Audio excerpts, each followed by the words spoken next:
how to control others. Bagaimana menguasai, mengendalikan orang lain untuk kepentingan orang lain. Iya. Dalam hal ini adalah siapa? Ya orang yang kuat, saya sebutnya strong hand, strong mind. Kalau itu ada sebut padahal hakikatnya ya itu jadi. Lalu apa ending dari kita? Kalau itu Anda sebut sebagai kemajuan, saya kok malah menyebutnya itu adalah sebuah bunuh diri massal, karena orang akan hidup di dunia mimpi, tetapi mimpi itu bagi mereka adalah nyata, ya kan? Terasa nyata, ya kan? Sehingga kemudian meninggalkan dunia yang sesungguhnya nyata, real first. Iya, iya. Itu yang saya sebut sebagai bahwa metaverse itu pada endingnya nanti kita rinci lagi akan melahirkan banyak mayat hidup, zombie. Loh iya, gimana? Tadi oke, ini pembicaraan santai aja ya, nggak sistematis ya. Tadi kita katakan lalu apa bedanya dengan medsos ini? Toh kita sekarang sudah. Kali lagi jawabannya adalah jarak kita dengan gadget ini masih kita sadari. Iya. Artinya gadget dilepas kita nggak apa-apa. Ya, gadget saya matikan atau entah bagaimana ini baterainya habis, ya sudah, saya kembali ke dunia nyata. Tetapi tidak demikian dengan metaverse yang sudah dikonekkan dengan saraf tadi itu sampai pada tataran saraf rasa tadi. Ketika gadget Anda mati, maka keseluruhan realitas yang Anda rasakan itu akan collapse, akan runtuh. Anda akan mati.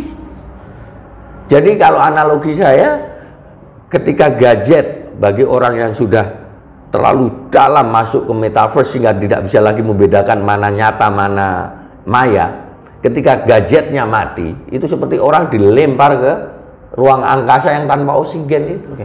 Berarti chipnya di sini Pak, di gadget, di alat ini, instrumen ini akhirnya. Sebenarnya iya, di sini. Cuma bukan nanti, sekarang ini sudah. Sudah. Jadi ibaratnya begini, perkembangan digital di bidang audio video kalau dibuat skala 1 sampai 10, ini mungkin kita baru di 3 ya. Ya kan? Makanya baru di 4G ya. Iya. Itu untuk 4G itu kan kaitannya dengan kecepatan. Iya. Ya kan? Anda bayangkan kalau sudah katakanlah sampai 10G. Iya. Artinya tidak ada lagi jeda sudah. Tidak ada lagi loading ya. Ya nggak ada istilah loading. Itu satu, itu kecepatan. Tetapi kemudian tadi itu tingkat kecanggihan audio, kualitas audio yang kemudian dikompatibelkan dengan sistem saraf kita. Iya. Itu ya menjadi nyata betul begitu. Makanya tadi saya katakan ya ini beda kualitas sebenarnya. Iya, iya. Sehingga beda kualitas ini bagi saya adalah blessing in disguise, karena kita masih nyadar bahwa ini alat masih ada jarak, dan kita tetap berpijak di bumi. Tapi kalau metaverse itu orang hidup di pikirannya, tetapi terasa hidup seperti di dunia nyata. Bayangan saya, maaf bukan bayangan saya, redaksi yang tepat. Ya. Ketika metaverse ini sudah menggejala dan manusia sudah terserap ke sana, itu seperti orang yang tidur mimpi nggak bangun-bangun, ya sudah itu. Berarti dunia nyata akan tertinggal nanti. Ya bukan hanya tertinggal, abandon it bahasanya, akan diabaikan. Nah, ini ngeri. Karena bagi saya padi, ikan itu bisa kita makan, itu kan harus ditangkap di laut. Iya. Bukan gadget kok yang nangkap. Iya. Betul. Ya. Setelah ditangkap kan ya mesti dibawa ke pasar, dijual, kemudian harus di treatment, kemudian digoreng dan seterusnya. Iya. Nah, dunia itu akan hilang. Itu yang saya katakan dengan enteng aja, saya katakan metaverse ini jauh lebih berbahaya, lebih membunuh dibanding narkoba. Iya. Jauh lebih berbahaya. Iya. Coba. Oke. Jadi nanti anggaplah gini Pak ya. Air ini nanti kita tidak minum air, tapi kita seolah-olah minum air dalam rasa kita sudah. Jadi sudah ada wujud air yang disambungkan dengan saraf, kita tidak usah minum, ya. Haus kita sudah bisa terobati. Kalau hausnya ya nggak pasti tidak lah. Tahu-tahu yang jelas Anda akan kehabisan dehidrasi. Karena Anda merasa sudah minum air di dalam pikiran, tapi faktanya kecuali Anda sudah murni menjadi roh, dindatin. Mungkin, tapi selama Anda sebagai masih human itu ya fisik, ya roh, ya pikiran, ya rasa. Anda masih butuh air nyata ini. Iya. Ya kan? Loh, kita kan bicara human, bukan bicara Casper. Iya. Casper itu Casper. Iya. Bukan dindatin, bukan roh. Roh ansih, manusia itu bukan, itu ya roh. Manusia itu ya gabungan antara keduanya. Oke. Jadi ini berarti by design Pak ya. Jadi ini siapa yang mendesain gitu? Misalkan metaverse nanti benar-benar terjadi orang. Saya kalau mengatakan ini by design, pasti orang akan mengatakan Mas Syur itu kan memang rada-raga penganut konspirasi teori kan gitu ya. Oke, saya akan membahasakan dengan bahasa yang mungkin lebih makul, ya, lebih makul. Anda pernah mengenal imperialisme, ya kan? Penjajahan Barat atas Timur. Tujuannya jelas, sumber daya, pekerja, dan pasar. Perebutannya. Ya, untuk menguasai SDA-nya, menguasai SDM-nya, buruh yang murah itu, dan kemudian pasar bagi produk-produk mereka. Itu imperialisme jadul. Sekarang pertanyaan saya, imperialisme itu by design enggak? By design? Ya pasti by design. Sebenarnya yang pertanyaannya itu kan begini, how to control others? Bagaimana menguasai, mengendalikan orang lain untuk kepentingan orang lain? Iya. Dalam hal ini adalah siapa? Ya orang yang kuat, saya sebutnya strong hand, strong mind. Kalau itu Anda sebut konspirasi, saya nggak tahu lagi dong. Iya. Padahal hakikatnya ya itu. Jadi, lalu apa ending dari metaverse ini? Sebenarnya ada how to control human race. Bagaimana mengendalikan? Itu kan hakikat imperialisme. Iya. Cuma dengan piranti yang jauh lebih canggih, ya kan? Yang jauh lebih sophisticated, yang jauh lebih in soft, sehingga Anda ditaklukkan, ditundukkan, tapi Anda sendiri nggak nyadar. Merasa tidak tunduk. Iya, malah enjoy, menikmati. Ya. Pertanyaannya kan kemudian tadi, saya ilmu itu gunanya adalah to predict. Makanya saya selalu bilang ke mahasiswa saya, ke teman-teman saya, ke anak-anak saya, bilang, kamu nggak usah belajar ilmu itu tidak mampu memprediksi. Tapi tujuan utama ilmu itu kan kemampuan memprediksi, to anticipate the future. Jadi ilmu itu sangat penting, banyak ABCD, tetapi salah satunya adalah karena kemampuan dia untuk memprediksi apa yang akan terjadi, sehingga yang akan datang itu bisa terantisipasi, sehingga hidup ini menjadi tertanggungkan. Karena manusia secara naluri ya, secara psikologis tidak akan mampu menanggung masa depan yang totally dark, ya kan, yang secara total gelap. Iya. Nah, ilmu itu kan seperti memproyeksi, sehingga meskipun tidak persis seperti ini, tapi ada guidance, ada petunjuk kita melalui cahaya. Makanya cahaya ilmu itu cahaya ya, karena itu. Nah, oke. Apa hubungannya dengan potensi bahaya yang sangat-sangat devastating ya, merusak bahkan menghancurkan dari metaverse ini. Anda bisa bayangkan ketika 75% penduduk bumi manusia menjadi warga negara metaverse. Warga negara secara harfiah. In between, enggak. Bangnya kalau digital itu kan konsep negara dalam artian modern nation state dengan physical border, ya perbatasan secara fisik geografi itu kan sudah nggak lagi relevan. Ya ini istilahnya bahasa saya. Jadi ketika 75% manusia yang hidup di planet ini, di bumi ini, kemudian menjadi warga negara metaverse, dunia maya. Lah terus yang nyata ini bagaimana? Yang dunia nyata, sawah, gunung, laut, food ya, makanan. Ya, kemudian emang Anda bisa berzikir 10.000 dalam semalam, tapi Anda tetap butuh makan kan? Iya. Selama Anda manusia. Lah ini siapa? Lah saya khawatir ketika manusia sudah menjadi zombie tadi karena menjadi warga negara metaverse tadi.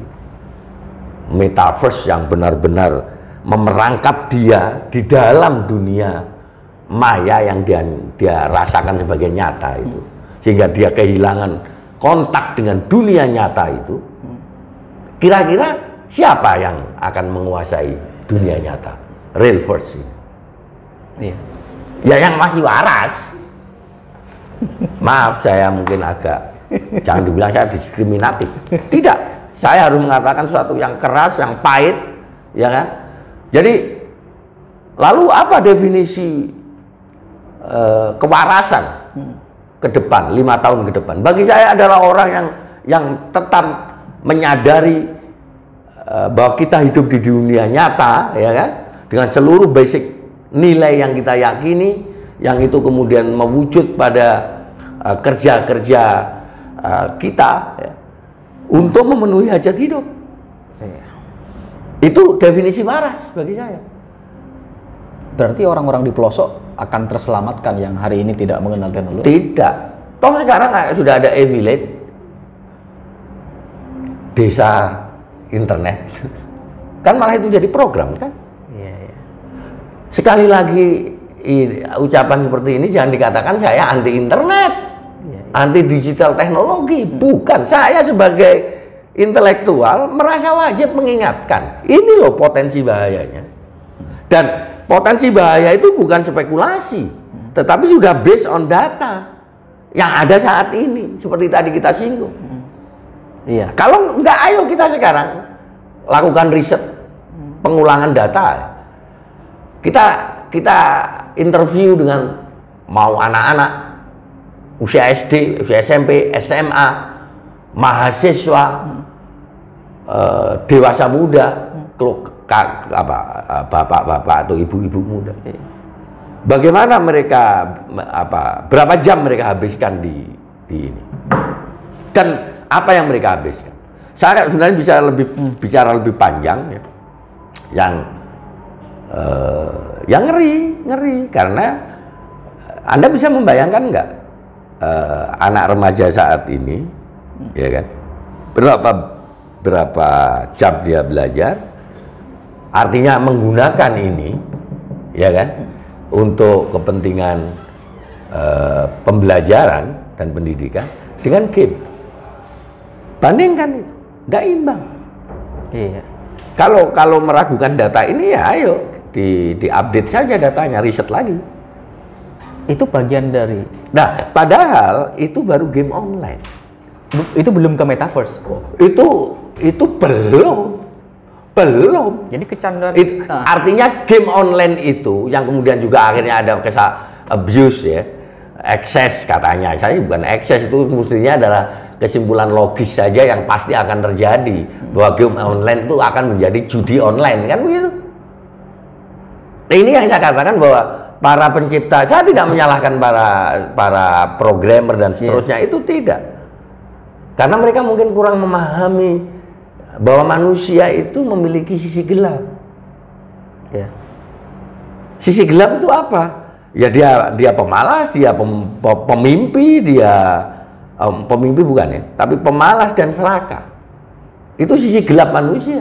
Lah ini kemudian difasilitasi. Wong tiap hari disiram air supaya nggak malas saya. Bangun. Pasti tetap malas kok. Malah sekarang malah ibaratnya ini sudah malas malah dinyanyiin Nina Bobo gitu kan. Nina Bobo itu adalah dalam bentuk apa? Dunia maya yang terasa nyata. Itu belum metaverse.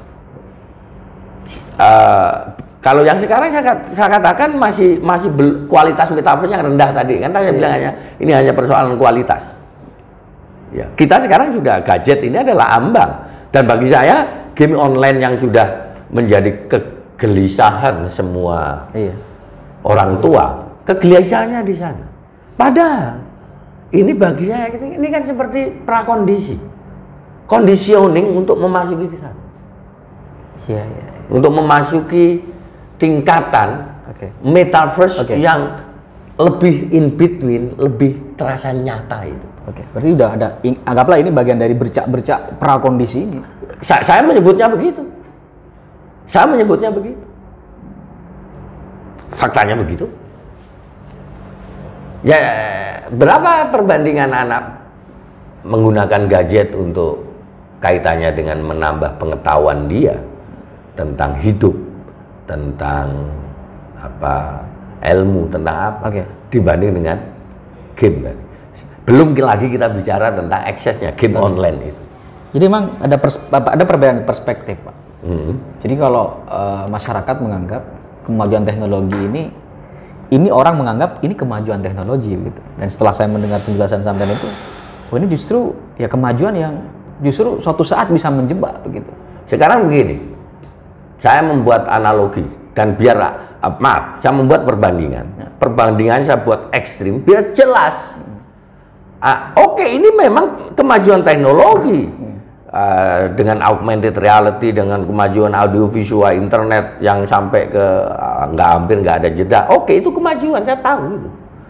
Tapi saya bandingkan umpamanya perkembangan teknologi nuklir.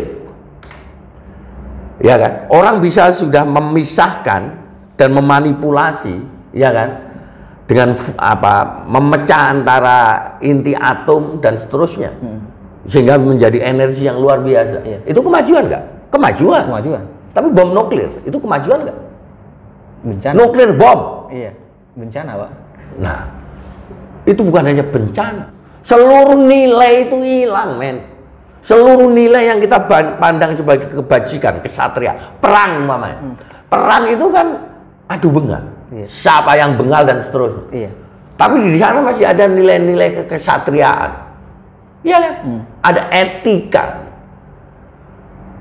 Betul. Iya. Anda lihat aja film Troy. Di situ knighthood, kesatriaan itu nyata dan dijunjung tinggi.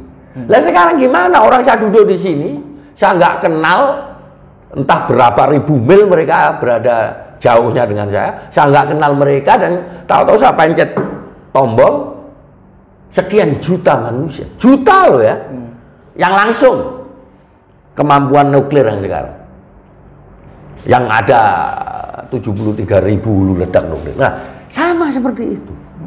Bahwa kemampuan manusia di dalam memanipulasi inti atom itu kemajuan. Tetapi ketika dia menjadi senjata pemusnah massal, itu memanjakan sifat kebinatangan yang memang real ada pada manusia.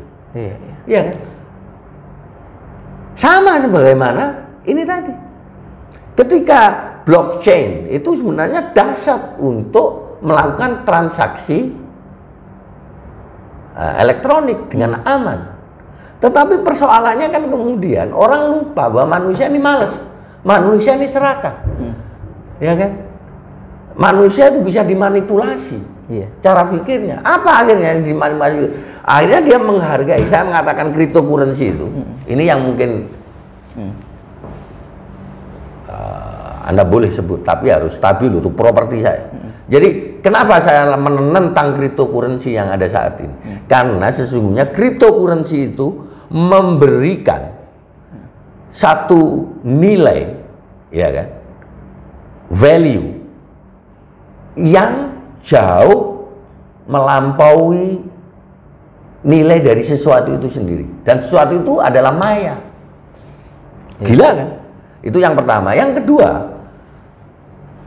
karena ini semua sifatnya maya, ya kan, maka nggak akan ada batasan. Itu bedanya. Saya sebenarnya sebelum ada cryptocurrency ini, saya orang yang paling menentang dengan falas umpamanya.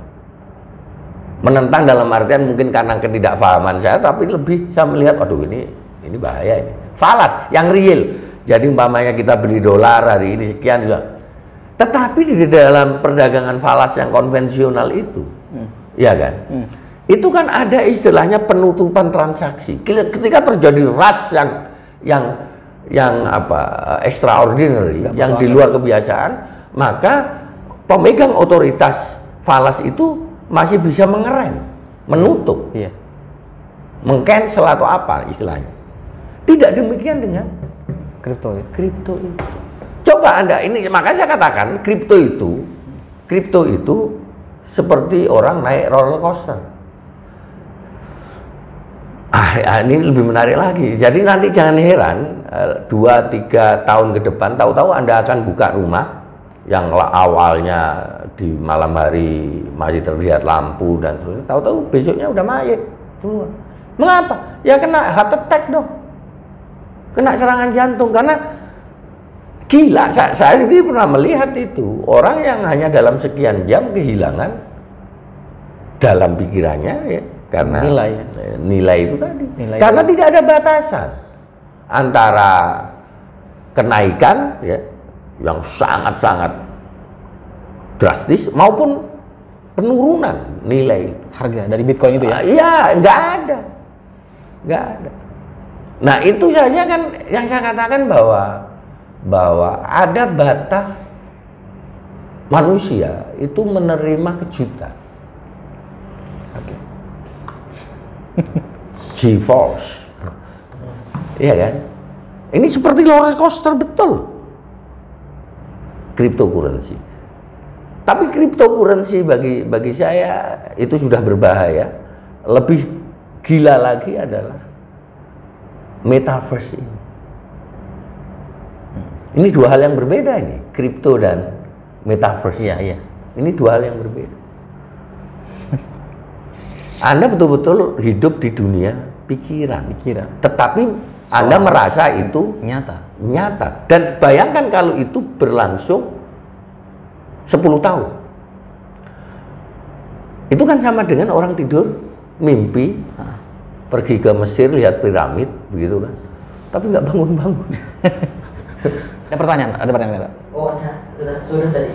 Sebentar. Apa bedanya tadi itu dengan tadi Bapak menyebutkan yang namanya psikologi, ya. Kaitannya adalah antara user kita sebagai pengguna dari kejadian tersebut dengan internet. Gitu. Kenapa? Kalau sebenarnya bedanya dengan kita kecanduan, apa dengan istilah yang disebutkan tadi itu? Jadi begini, bahwa selalu ada ekses, ya. Tetapi ekses itu kan juga sangat ditentukan oleh kualitas dari barang atau dalam hal ini teknologi ini tadi, yang masih ada jarak dan seterusnya. Kita masih nyadar bahwa ini dunia nyata, ini dunia yang maya dan seterusnya.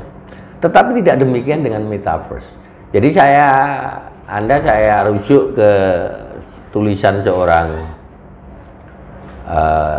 intelektual India yang kebetulan samalah keprihatinannya dengan saya. Dan itu tadi, kalau Anda dengan medsos ini Anda matikan, ya kan? Selesai. Anda kembali ke dunia nyata Anda. Dunia kita di medsos hilang. Ya, kalau kita matikan. Iya, dan masih nyadar bahwa ini maya. Artinya tidak sampai masuk ke saraf, Pak. Nah, kalau ini istilahnya begini loh.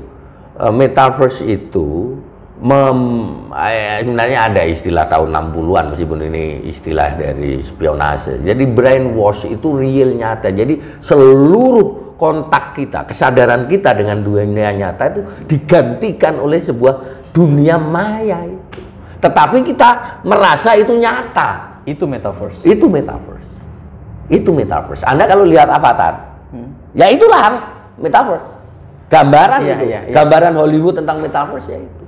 Oke. Seperti itu. Dan saya curiga, Pak, kenapa Facebook kemudian mengubah namanya ke Meta? Jangan-jangan.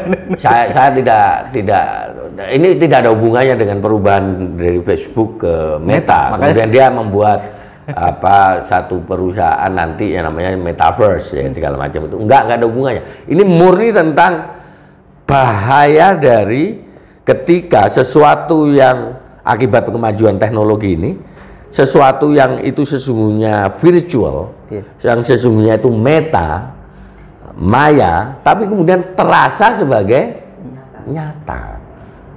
Itu loh. Ini kalau bagi saya ini adalah imperialisme tingkat advance. Itu aja. Karena intinya imperialisme tadi apa?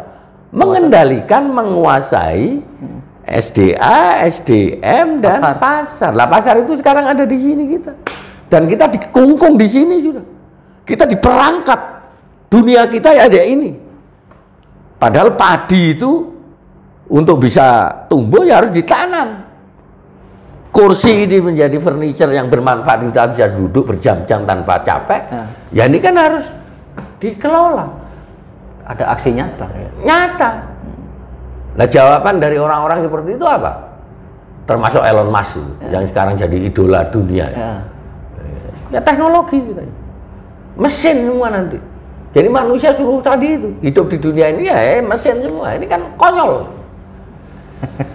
Nah nanti konyol, kenapa saya katakan kemudian ya semua pekerjaan-pekerjaan yang kita kenal selama ini nanti semuanya akan yang mengerjakan itu mesin. Itu saya katakan itu naif, ridiculous, stupid.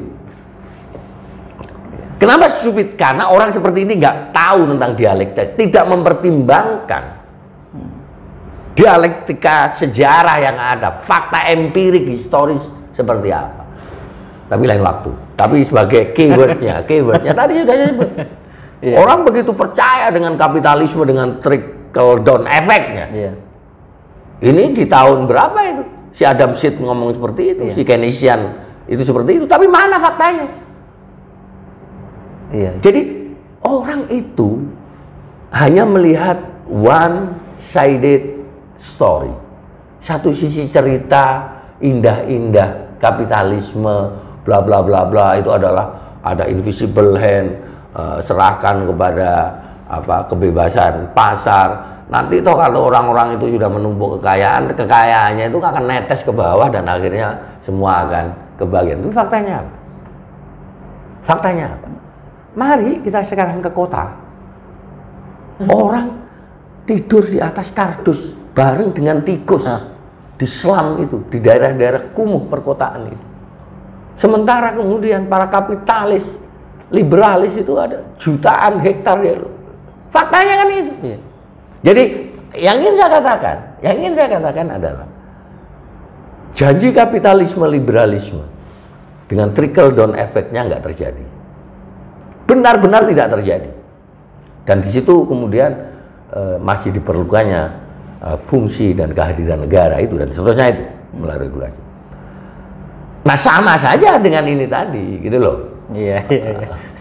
Lalu kalau kemudian sudah orang hidup menjadi warga metaverse, lalu siapa yang mengerjakan pekerjaan-pekerjaan untuk memenuhi hajat hidup ini di real verse-nya? Mesin. Lah ini kan jawaban paling konyol itu. Jawaban paling konyol. Saya pikir perlu pembicaraan lebih lanjut. Tapi inti, tolong jangan disalahpahami. Bagi saya, digital teknologi, kemajuan di dalam digital teknologi ada suatu kemajuan, iya. Tapi saya ibaratkan, ini adalah seperti pisau yang sangat-sangat tajam, begitu kan? Nah, ini akan berguna bagi jagal, orang yang jadi jagal ya. Dia perlu pisau yang tajam, pengukir mungkin perlu pasak yang tajam dan seterusnya. Tapi bayangkan kalau ini dipegang oleh anak-anak, itu adalah sebuah hal yang sangat berbahaya. Jadi saya pikir tolong hati-hati. Saya tidak menentang digital teknologi, tetapi harus ada regulasi. Tetap harus ada regulasi. Bagaimana itu regulasi tentang hal ini, meminimalisir tentang, saya menyebutnya ini bukan 10 kali lipat lebih berbahaya dari narkoba, ratusan ribuan kali lipat. Orang mayat hidup, coba bayangin, mayat hidup. Nanti kalau dia lapar, ya minta ke kita yang masih waras. Kan repot ini kan.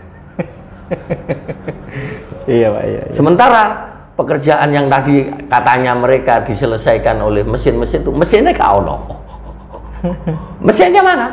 Mesin menanam padi, umpamanya. Iya, iya. Dan seterusnya. Jadi ini kerangka dasar berpikir orang-orang yang seperti ini sebenarnya adalah cara berpikir yang utopis. Saintifisme sebagai sebuah ideologi yang meyakini bahwa semua dampak buruk tindakan manusia itu akan diselesaikan oleh sains, oleh teknologi, oleh mesin, itu mimpi. Mimpi. Sama sebagaimana mimpinya atau ideologi, janji ideologi kapitalisme dengan trickle down effect. Mana netes? Yang netes ya keringatnya orang bawah. Kan gitu. Saya pikir itu.